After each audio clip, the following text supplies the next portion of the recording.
Welcome to a brand new season of UEN's PDTV. The start of the school year is the time when teachers establish routines, expectations, and procedures. But classroom management isn't just about a list of rules and consequences. It's about creating a classroom culture that promotes student success. To kick off this season, we have traveled to Midvale Middle School to visit with 8th grade math teacher and Canyon School District Teacher of the Year, Maxwell Eddington, who happens to be an expert in creating classroom culture.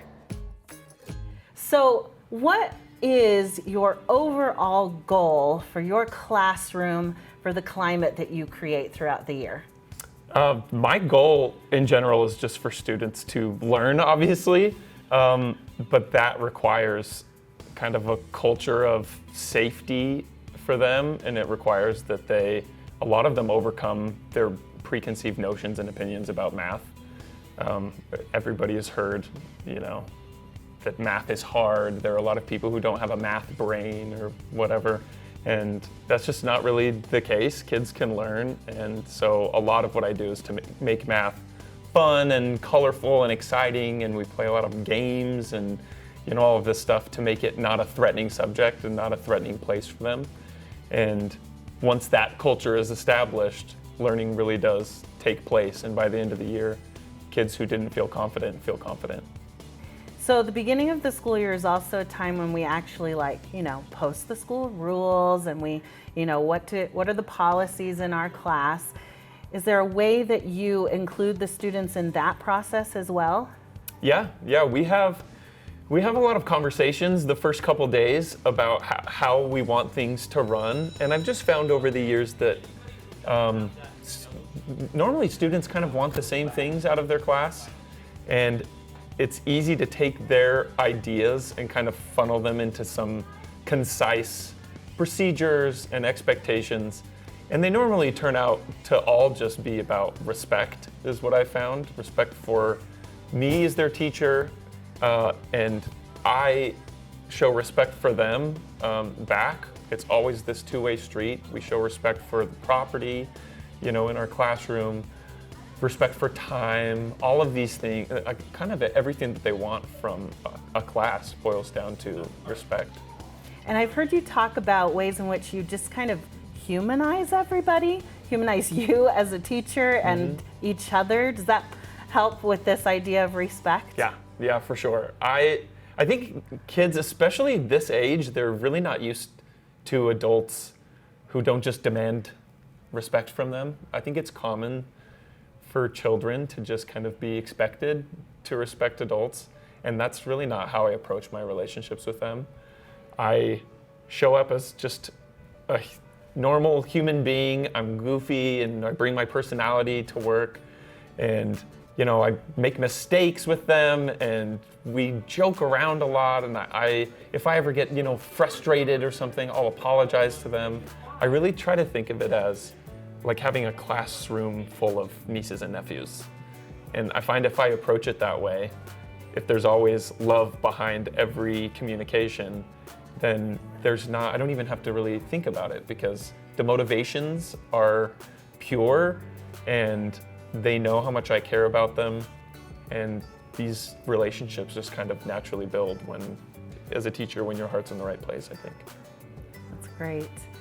So you also have some sort of contingency plans and some, rewards and consequences plans in your classroom. Tell us a little bit about those routines and processes. Yeah, I mean, I always just think, I try to figure out what the students want. I mean, they want free time, they want little prizes, they want preferential seating.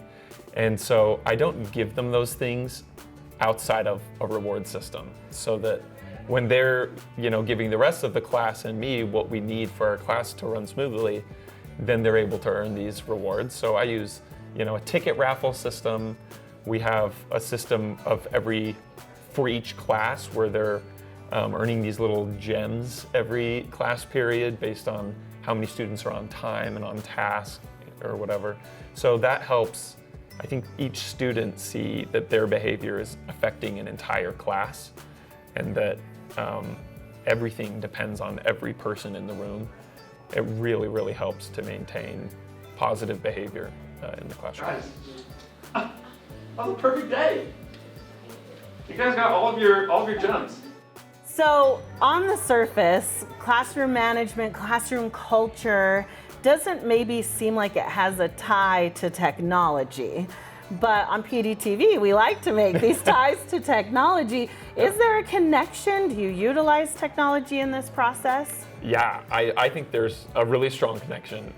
When I was in class, in 8th grade math, I don't think there was a way for a teacher to ask a question and for the answers of 30 students to be shared instantly with each other. And now I have many ways to do that. Like I said, I can do that anonymously, so I can, within seconds, everybody can see everyone's answers, and students who are incorrect can see that other students have thought about this in the same way as them, and it makes them feel less embarrassed or bad about being wrong. And there are really easy ways to do error analysis. I can walk up to a student's desk and take a picture of their work and share it with everybody. And I think it helps separate students' fear of being criticized as a person versus their ideas being criticized, which is a positive thing. And technology makes that immediate and fast, and it kind of takes this sting out of being incorrect, which just happens all the time in math. It just makes this collaboration really easy and instant. Yeah. So I'm picturing you walking around in the room with your iPad or your phone, and maybe you've got Nearpod or Derivada or all these things that can gather this kind of information and make that sharing possible. Not to mention that you could potentially keep track of things and behaviors on your own devices. Exactly right. Cool. Yeah. And your classroom culture, this culture of learning and collaboration that you've built, doesn't just exist physically in the classroom. It has to extend to technology and online environments too. Do you agree? Yeah, I agree. I mean, again, that the way that students learn is through a feeling of safety and support, and that has to exist online as well. So it takes, on the front end, for me, a lot of planning to make sure that when we're going to do an activity online, there are measures in place to make sure that students are going to feel emotionally safe, sharing their answers and communicating with each other. Okay, so ultimately, why all this effort? Why does classroom culture matter? It matters because students don't learn if they are not happy and if they're not safe. And I could get up in front of a classroom and just talk for 60 minutes and tell them a lot of really good information, and it's not going to do anything. But if they're working together and if they have motivation that's coming from from their own brain and their own sense of self-worth and wanting to do better and wanting to succeed, then they're going to learn. And that feeling only comes from a class where everybody is participating and safe, and where they feel like they have an adult that is there to help them and listen to them. I don't think there's any other way to do it successfully. Thank you so much for sharing your ideas and expertise with us today. Yeah, you're welcome. It's been a pleasure. Thanks. Max has spent a lot of time developing attitudes, skills, and strategies to help him create this culture of learning in his classroom. You can make this magic happen in your classroom too. Consider the following tips to help you get started. First, understand your school's culture. Many schools have developed plans for positive behavioral interventions and supports, or PBIS. You can integrate these plans into your own classroom culture as well. Consider utilizing technology to help you give positive and constructive feedback based on your school's PBIS plan. When creating rules and procedures for your classroom, include your students in the decision-making process. Consider utilizing student contracts to help formalize your expectations. The Facing History website has examples of student contracts that you could utilize. Model and practice civic dialogue in your classroom. Make it a place where it's safe to ask questions and share ideas.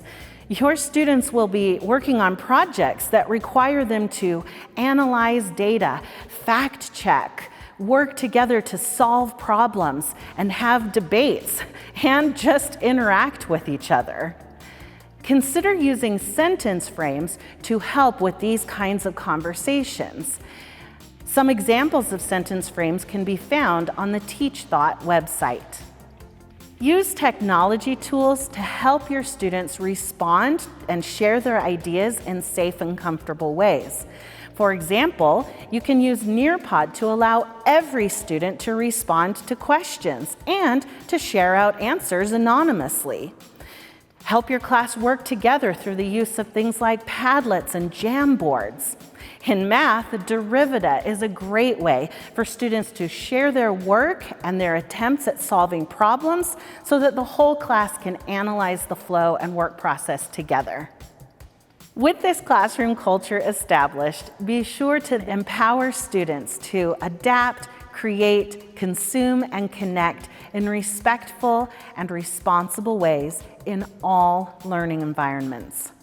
Consider reviewing your classroom expectations as students log in to their technology devices and engage in learning in digital and online environments as well.